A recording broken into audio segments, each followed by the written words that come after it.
Wow, cool, motherfucker. Freaky nuggets. Hey Mayos, it's Mega Saguaro back finally with a review of my new travel supplies. Those of you watching who haven't yet seen my mini art supply haul / first impressions of these materials that I have laid out in front of me, go ahead and check that video out. It will be linked at the end of this video as well as in the description. Let's get started!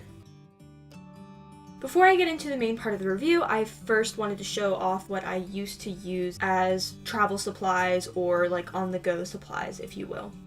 The first thing that I would put into my kit and make sure that I have with me is this little box of 12 Winsor & Newton Cotman watercolors. This little kit comes with a good range of colors for sure, though there are colors that are predetermined and you buy them inside the box, and it's not like I filled these with my own colors. So just for reference purposes, there's a cool and a warm yellow, red, blue, and then there's also 2 greens, one of which you can see is kind of falling out of here, so let me just put that back. 2 greens, 3 earth tones, as well as a white, which me and a lot of other watercolorists don't really use white, so that's kind of, silly. And then it's got this little bit of mixing space. It used to come with a little tiny brush that had a cap on it, similar to the brushes I'll be reviewing in this video, except for that brush is extremely tiny and not really useful. I actually ended up giving it to a friend who thought that she would have more use out of it versus me, who never really touched it. Aside from that, I also have a Pentel aqua brush, or water brush. I'm not really sure what they call it specifically, but it's definitely from Pentel. And for those of you who are unfamiliar with it, it has water already in its barrel that just comes out as you paint. And you don't necessarily have to squeeze it, though you can give it a gentle squeeze if you want to drop out more water, which I doubt you guys can see on my hand, but actually, you kind of can because of the shine, but you get the idea. These water brushes, especially this brand, are, I've noticed, very popular on the internet, specifically YouTube, and I see a lot of people doing speed paints with them, even when they're still in the studio, which to me honestly doesn't make sense why you would use a supply that's meant for convenient use on the go when you're just sitting at a studio when you have full access to other things. But so if anybody watching this actually does use this and really enjoy it, let me know in the comments down below, because I'm genuinely confused by it, because I don't really like this at all. So the other thing that I would primarily use when I'm doing watercolor on the go is this little Moleskine watercolor sketchbook, which there's nothing wrong with it per se. My main gripe with it is that it doesn't fold back, and instead it only folds open, so you have this big old landscape, which is fine for some artists, and I know a lot of people who prefer it, so don't get me wrong, I'm not just hating on Moleskine watercolor sketchbooks. However, I just personally dislike the landscape format and wanted a much more useful size and format for my own personal art. Additionally, I take along sometimes this little porcelain flower dish, which I did not buy separately. However, I did get it in some watercolor kit long ago, so I can't really exactly remember or to tell you guys where this is from, but since it's so small, I do usually throw it in my bag when I take these particular supplies with me. The first thing I'm going to be reviewing is this sketchbook by Stillman and Birn from their beta series. According to the label, this sketchbook is 270 GSM.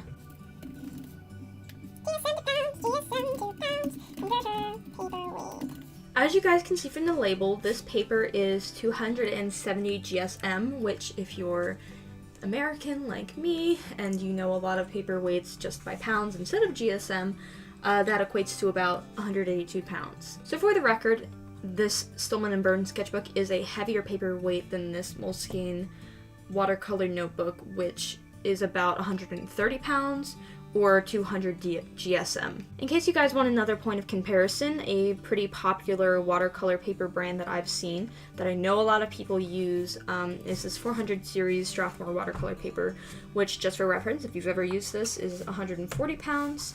So again, it is actually lighter paper than this Stillman and Birn paper in this sketchbook. Another thing to keep in mind is the price difference between these sketchbooks. Of course, it would be like judging apples and oranges to not actually mention the prices of art supplies or, you know, the tier.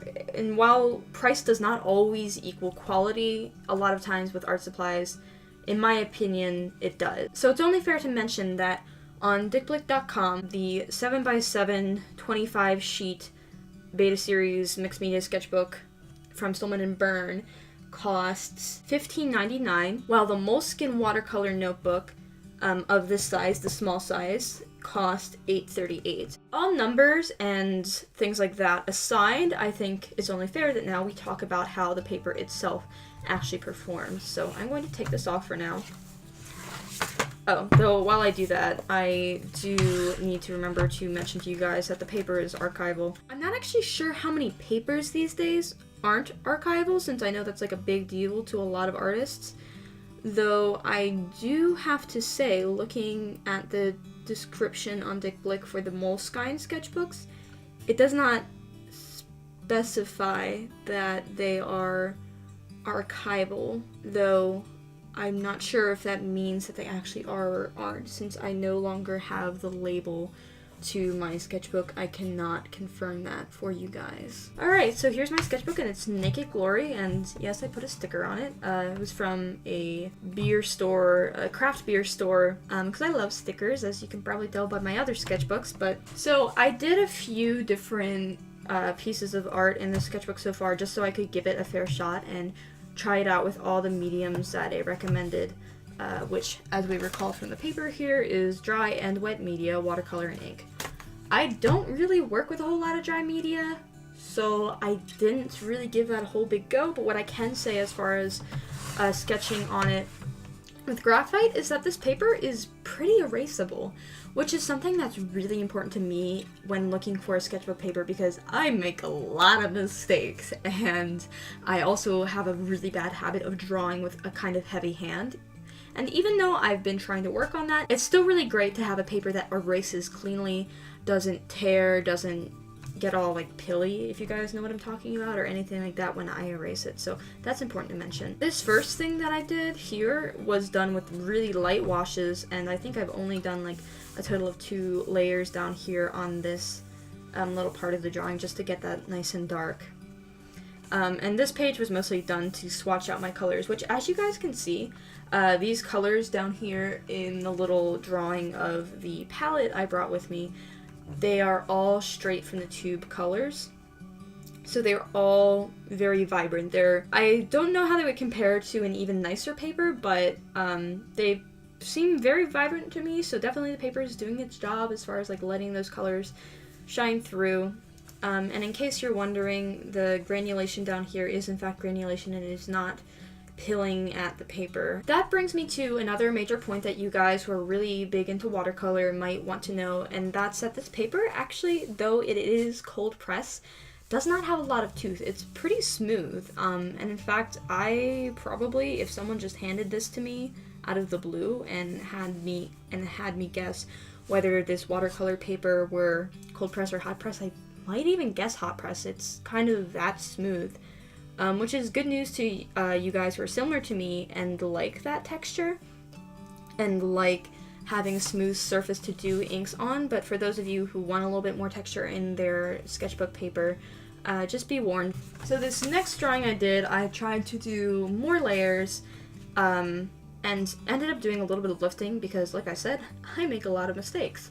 And as you can see, the paper handled it pretty well. Like, if you compare side by side these two papers, you can see that the one on the left is a lot straighter, and this one did end up buckling a little bit, because I did lay down a more watery wash to get the sky and to do some of the mountains. However, the paper handled it actually a lot better than I thought it would, because like I do when traveling, I did not tape this paper down because, you know, that's just an extra thing to bring along, and when you're traveling, you don't want to have to deal with that. So I didn't tape it down, and it handled beautifully. I didn't have any obvious areas where the paper buckled, and so it didn't ever bring the water all into one spot. I didn't really have any issues like that, which is absolutely fantastic. That's exactly what I would want personally in a travel watercolor sketchbook, so good on this paper for that. Huge points for that.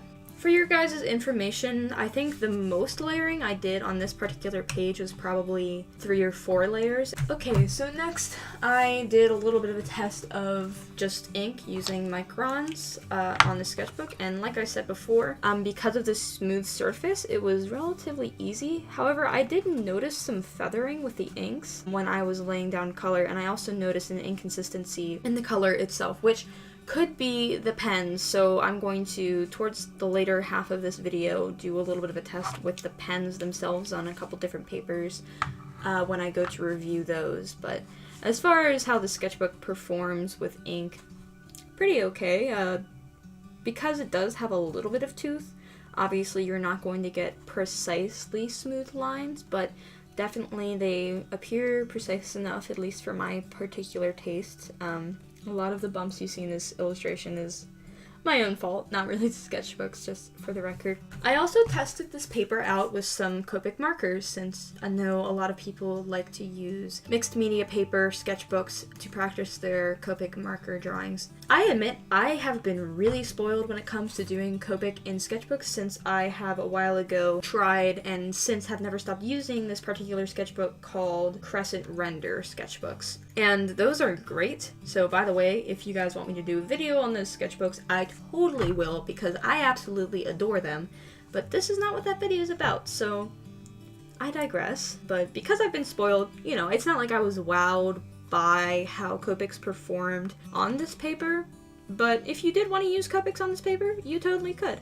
And actually, the one thing I was super impressed by, and I'm going to cover that up for now, is the fact that the markers, though they bled onto this side of the page, which is going to happen with literally any sketchbook except for the Crescent Render ones, it didn't bleed onto the next page at all. Finally, I also tested gouache with this sketchbook, and it also handled it really well. So as you guys can see, the paper once again did not buckle a whole lot when working with gouache. Though granted, that's because in order to differentiate it from working with watercolor, in the sketchbook I used it pretty thickly and didn't layer a ton, just because I find that layering with gouache is difficult to begin with. So I'm a little bit of a gouache noob, so I can't really give specifics on how it worked, though, because of the smooth paper texture and because it is pretty heavyweight. I found it really nice to work on when doing gouache in this kind of style of painting. Another thing that I want to mention before I tell you guys my final thoughts on this sketchbook is that I love the fact that it's hardcover and wire bound. When I look for a sketchbook that I plan to do a lot of sketching in with graphite, I don't like wire bound sketchbooks. However, when it comes to a book like this where I want to take it on the go and I want to do watercolor, I want to be able to flip it back and just have it on my lap like this. I don't want to have it laid out like this per se, especially if I'm not maybe working with a whole lot of space. And additionally, I like hardcover just because it's more durable, which is obviously good for travel. And furthermore, I just like the layout of it. So all in all, would I recommend this specific sketchbook for doing travel watercoloring, or even in general, like if you guys wanted to get this sketchbook in a bigger size? Yes, I would. I really enjoyed the paper. For the price, it's definitely a little much for not being like the hands down best sketchbook I've ever worked in. However, like I said, I do love the paper. I found it fine to work with. So at the end of the day, would I buy this sketchbook again, and would I recommend it to you guys? And the answer to that is if you can afford the price tag, which I do admit is a little much for a sketchbook of only 60 pages, definitely. I thought the paper handled watercolor and painting and ink all really well. I enjoyed using it. I didn't really have any problems with it. It did not buckle even though I didn't tape it down, which is all I can really ask for in a watercolor sketchbook, since, you know, if you're not doing a full piece, and if you're like me and you're just super lazy and just want to do a little bit of watercolor sketching, then it's perfect for that. So yeah, that's my final thoughts. Next, I'm going to be reviewing the next biggest item on my list to review, which is the Portable Painter palette. So in case you guys haven't heard of this, it is a palette that was made by a watercolor artist who designed it specifically for plein air watercolor painters. So obviously anything that's designed with a specific purpose in mind probably is going to be pretty good for that purpose. So in this particular video, I will be comparing it to my other experience with a similarly sized palette. So again, as I mentioned with the sketchbooks, do keep in mind that these two items are really different price points. This palette I got for around $20 or $25, I believe, a couple years ago at an actual Dick Blick art supply store, like a physical location. You have to remember that this palette also comes with the paints inside of it. You're, along with like the actual casing and everything, you're also paying for the paints inside of it, versus this palette costs about the same amount of money, but the paints inside of it are my own paints. So if you do not already have watercolor tubes and you're just getting watercolor supplies for the first time, then you have to keep in mind that this option is going to be much less affordable for you, since you have to buy the paints as well. That being said, part of the reason why I wanted this palette to begin with and didn't just take this palette is because I wanted to fill my own travel-sized palette with my own choice of colors. Since, as you guys can see from this palette, and this is definitely a consideration to keep in mind when you're thinking about travel supplies, is how catered are these supplies to me personally as an artist. And as you guys can tell from the very large dip in this, I think it's alizarin, I don't know, I can never say that word right, alizarin crimson paint color. I've dipped really far into it, even though I don't use this palette a lot anymore. And so obviously I use that color a lot. These other colors up at the top, I obviously use them a lot. However, some of the colors at the bottom, as you can see, are barely touched. And like I mentioned at the beginning of this video, I don't know very many watercolors to even use white.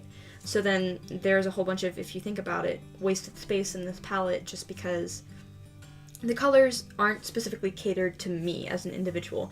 Now some people may love the colors in this palette, in which, you know, if you already know what you like as a watercolorist and you want a student priced and student brand watercolor set to go for, definitely go for this one. But for me, or anybody else who wants to customize their palette, this is definitely a good option. There's probably a lot cheaper options out there. In fact, I know there are, because I made my friend for Christmas a cheap customized palette out of a little empty tin and, you know, stuck in half pans that I got off of Amazon in it for pretty cheap. You know, the palette itself, not the paints that I put in it. But so you might look at this palette and go like, oh, well, $25 is a lot for an empty palette. Though you do have to keep in mind that with that you are paying for, like I keep saying, quality in a way. It's definitely a nice palette. I think it feels very sturdy. It's obviously made out of plastic, so if that's not something you like, then keep that in mind. But you're paying for the sturdiness of it, you're paying for the cool design. I mean, like, I think it's awesome that it has its own water cups. And it also comes with this little brush, so keep that in mind. So the reason why I chose this palette to begin with is that, as I mentioned, I don't like using water brush.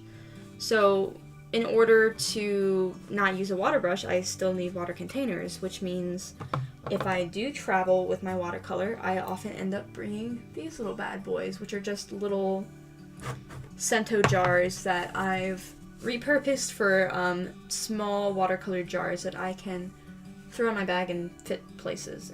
But the problem with that is they're breakable because they're glass, and they're heavy also because they're glass. And they don't, like, you know, if I'm outside sitting on a bench, I have no place to put these.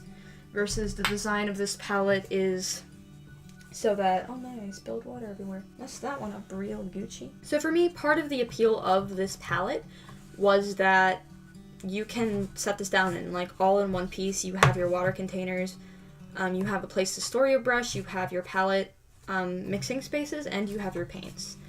And that just kind of floats my boat personally. You know, so it's definitely worth it.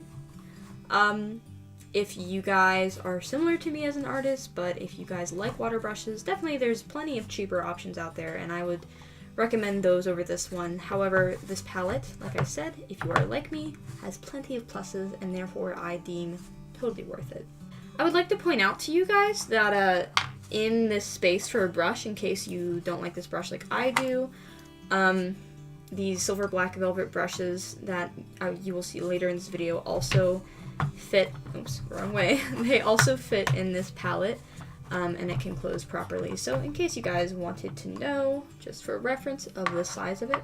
The way this palette is advertised on the box, and I imagine also probably on the website, I don't know, is that it's a hands-free watercolor palette, which makes total sense, because instead of having to, you know, like this one, you'd have to either hold or sit on your lap, or what I used to do was sit it on one side of my sketchbook. This one you can sit down and it's stable, so you can dip into it without having to hold it. And also the way that this design works is that you can sit this palette over top of your knee or over top of your thigh if you're sitting down on a bench or something similar. And I do have to report back, as someone with, shall we say, thick thighs, I was worried that that would not work for me. But I would like to let you guys know that what you can do if you're someone like me and you maybe have bigger thighs than the average person, you can still put it on your knee and it works fine, at least for me. Definitely keep that in mind, that not everybody's legs are the same size, so if you have slightly bigger thighs, don't worry, you can still put it on your knee, and if not, you can still put it on the ground and it's pretty stable like that, or put it next to you on the bench or whatnot. This is a little message from me from the future, just to give a little update, since I've gotten a couple more months of use out of this palette since I originally filmed this video. And I will say that I've painted with this palette in bed, so it is literally that stable. I still really love this thing. And also, as a side note, while I'm here, I'm a college student, and having this palette as a way to travel back and forth from class to home or whatever, I don't know, it's just a really good thing to have around. And I can say that after having using it for like since August, and now it's January. I can't do math, so however many months that is. This palette is also advertised on the box, kind of by picture, that it's about the size of your average smartphone, which it most definitely is.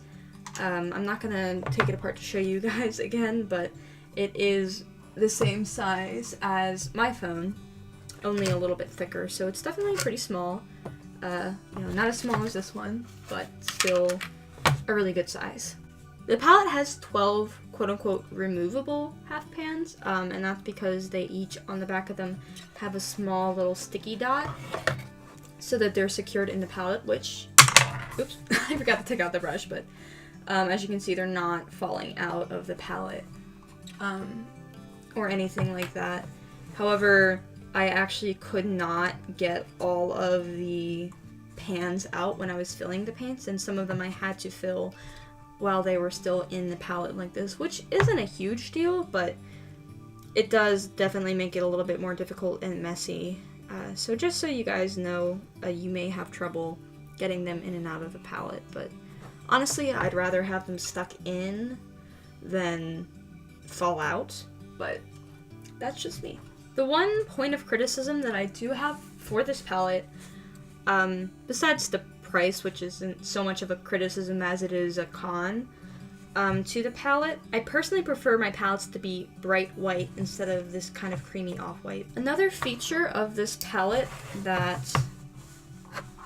is really cool in my opinion is that it comes with a little band, which you can put your brush or pencil or whatever inside of, which I think is really cool, honestly. Really smart design so that it truly can be hands-free. I've also seen that some people who aren't as persnickety as me as having 2 water containers at a time, is that I've seen people put their pencils and whatnot in one of their containers as well as have water in the other. Another cool thing that I did not notice about this palette is that there's little grooves on the side of the cup for putting your brush down on, even if you do have water. So if you're using 2 brushes, you can have one in your hand, or even if you have 3 brushes, you can have brushes in the grooves and brushes in your hands. So that was really super cool. And of course, as I mentioned, the whole point of this palette is that you fill it with your own paints. Now, for some people, that might be a turnoff because you're like, why would I spend $25 on an empty palette? But for me, it was exactly why I wanted to get a different palette to work with in the first place. I love my Winsor Newton Cotman watercolors, but I had pretty quickly outgrown them and sought more vibrant paint. So a lot of the colors in here are Daniel Smith paints, and I think there's 1 or 2 Winsor & Newton and 1 M. Graham watercolor. So all professional paints in this set. And instead of getting like a big old schminke pan set, which, you know, doesn't have all the cool like little nifty gizmos of having the water cups on it, you know, having a place to put your brush and all that stuff, I got this set so I could use the paints that I already have and put them into a travel-friendly kit. At the end of the day, is this worth it?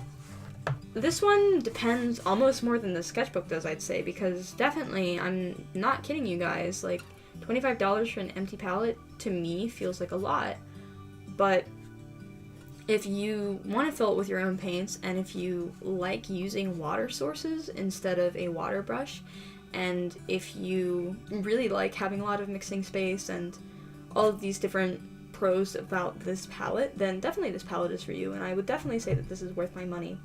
And that I would recommend to those of you who enjoy painting on the go. And the kitty has come to see me. Aww. The one thing that I would keep in mind if you guys do get this palette or any other palette that you fill yourself and intend to use for travel is that you definitely should remember that not all paints dry down the same. Some dry down wetter and tackier and some dry down more completely. So just keep that in mind, and I would definitely recommend, if you're going to make a travel palette for yourself, that you know how your paints dry, because I've definitely had paints that run a lot and you need to let dry. And so you might end up into a problem if you end up storing your travel set, any way but flat, is that you'll end up with paint all over your palette where you don't want it, which would be a disaster. So I just wanted to give you guys a little bit of a caution there. I know you guys can't see, but there's oh, kitty! I love her. We love her. Come here, kitty. Come closer. Aww. Look up here. You're so cute. I love you. Alright, I love you, but you gotta go, baby. No, kitty. Okay, that's it. You're banned. Goodbye. Canceled. Hey, it's future me again, coming back to say that I promise the second part of this review video will come soon as I have it edited. Originally it was supposed to be 1 video, but I split it into 2, so anyways, see you guys. Thanks for watching.